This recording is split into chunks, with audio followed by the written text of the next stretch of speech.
Hello and welcome to today's video. Today I want to show you how to create this border.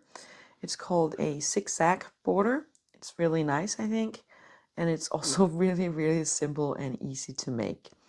I have started by creating a round of single crochets all around, also known as a foundation border, and then I have added this zigzag border on top of it. So let me show you how we do this.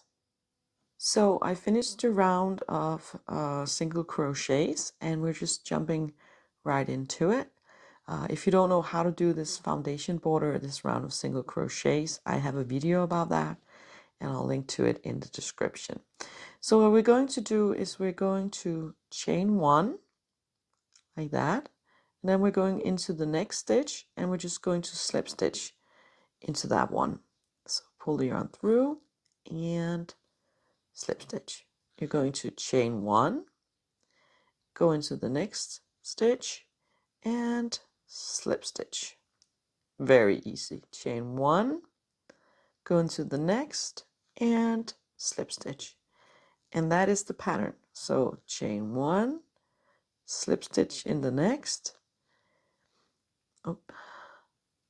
and chain one. And that creates this nice zigzag border.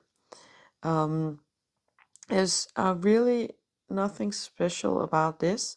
You don't have to, you don't have to do anything special in the corners. At least I have found that I can just continue on top of my single crochets. I'm not adding anything in the corners. So again, that's why it's really nice to have a foundation border of single crochets. If you do not have that, you might need to make some slight modifications to this, but again, I think it will work for most borders. And you're just gonna do this all the way around. It looks really nice. It's really simple, but also very pretty. So thank you for today and thank you for watching.